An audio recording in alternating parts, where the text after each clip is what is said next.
안녕하세요. 지금 저는 부산 해운대에 있는 신세계백화점 옥상에 올라와 있습니다. 제가 밑에 도로로 운전하고 다닐 때는 잘 몰랐는데 여기 올라와 보니까 정말 신세계입니다. 자, 바다 쪽을 보겠습니다. 국내 건설회사에서 지은 브랜드 아파트가 보이고요. 초고층 주상복합 빌딩, 그리고 저 멀리 광안대교까지 보이네요. 자, 건너편을 한번 보도록 하겠습니다. 자, 백스코 쪽은 지금 안 보이고요. KNM 방송국 보입니다. 자, 크고 작은 오피스텔들 보이고요. 그 밑으로 비프 부산 영화의 전당입니다. 부산 영화의 전당. 여기는 대학생들이 졸업할 때 머리에 쓰는 학사모하고 비슷하다고 합니다. 나중에 한번 구경 한번 가보시기 바랍니다. 그리고 수영 강변을 따라서 또 많은 건물들이 이렇게 서 있습니다. 그런데 이런 멋진 건물들은 어떤 전공을 나와야 지을 수 있을까요? 재밌을 것 같은데 여러분 궁금하지 않습니까? 제가 해답을 드리도록 하겠습니다. 자, 그럼 스튜디오로 장소를 옮겨 보겠습니다. 안녕하십니까? 본 영상은 건축공학과 비전을 여러분과 함께 공유하고자 제작하였습니다. 저는 동서대학교 건축공학과 이동운 교수입니다. 여러분, 다보스 포럼이 무엇인지 아십니까? 다보스 포럼이란요, 세계 저명한 기업인 경제학자, 정치가들이 스위스 다보스에 모여 세계 경제에 대해 논의하는 국제 민간 회의입니다. 이곳에서 발표한 미래 일자리 보고서를 보면 앞으로 이런 직업들은 앞으로 10년 내 로봇이 대체한다고 합니다. 즉 없어질 수 있다는 이야기지요. 하지만 인공지능, 로봇공학 등이 주도하는 4차 산업혁명 시대에도 건축 분야에서는 기존에 없던 새로운 일자리가 만들어질 것이다 라고 예측했습니다.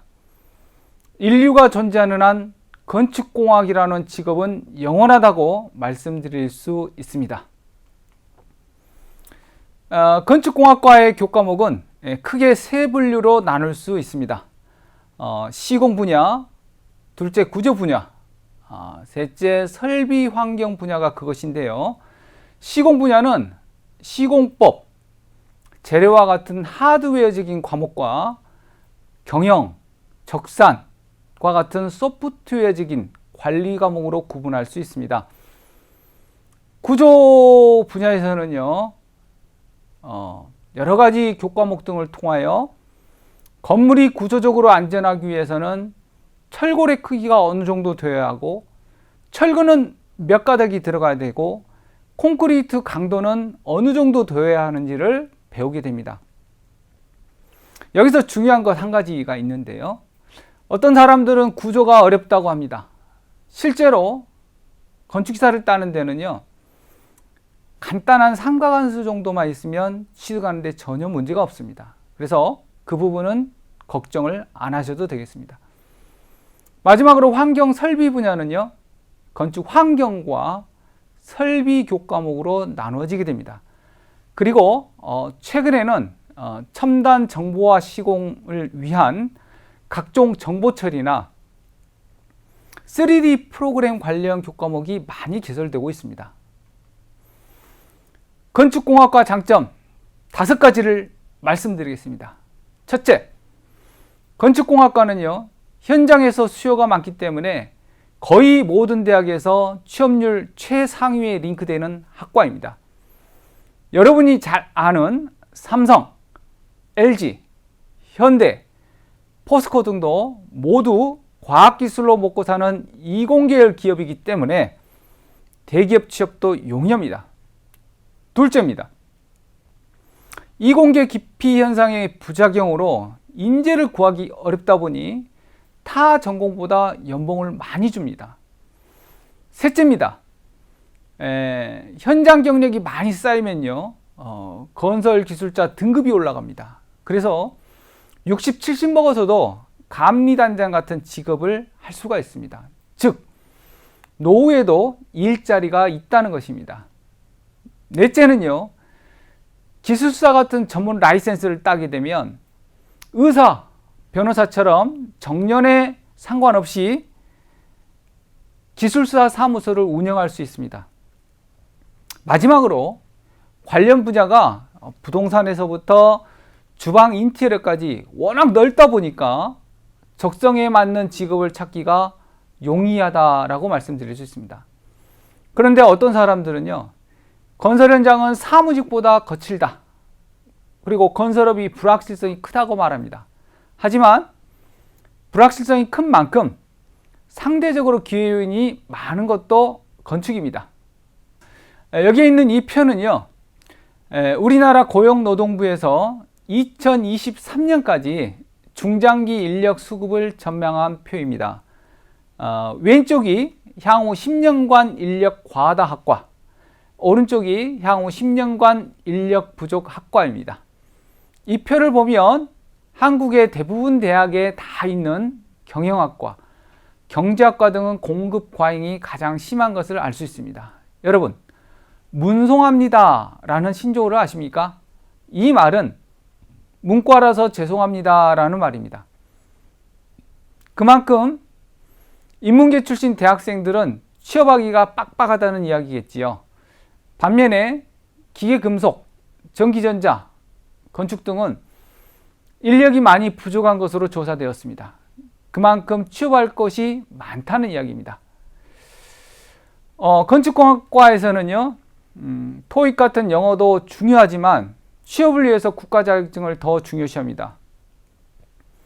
국가 자격증은요, 분야별로 다양하고 기능사, 기사, 기술사 3단계로 구분되어집니다.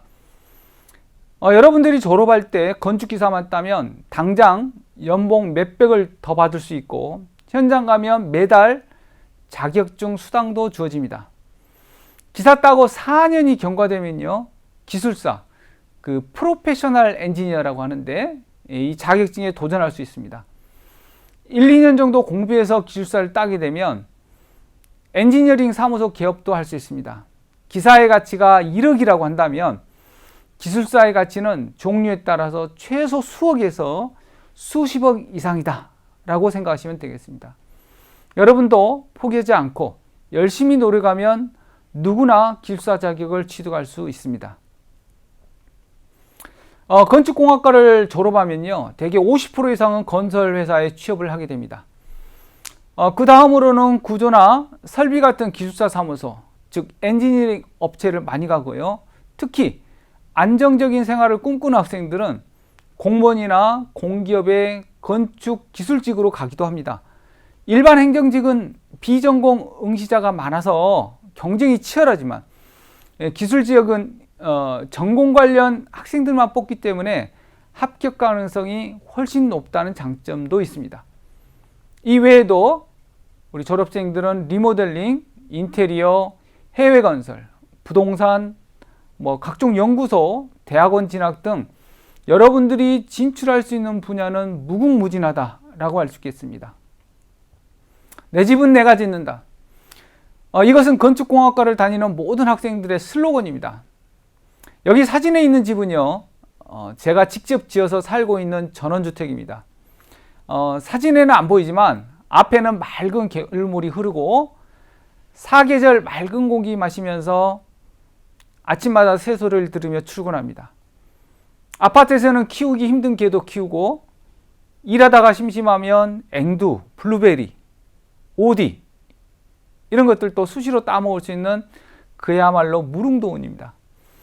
여러분도 건축공학과를 졸업하면 가족이 살고 싶은 집도 짓고 나이 먹어서는 자기 빌딩도 지을 수 있습니다. 건축공학과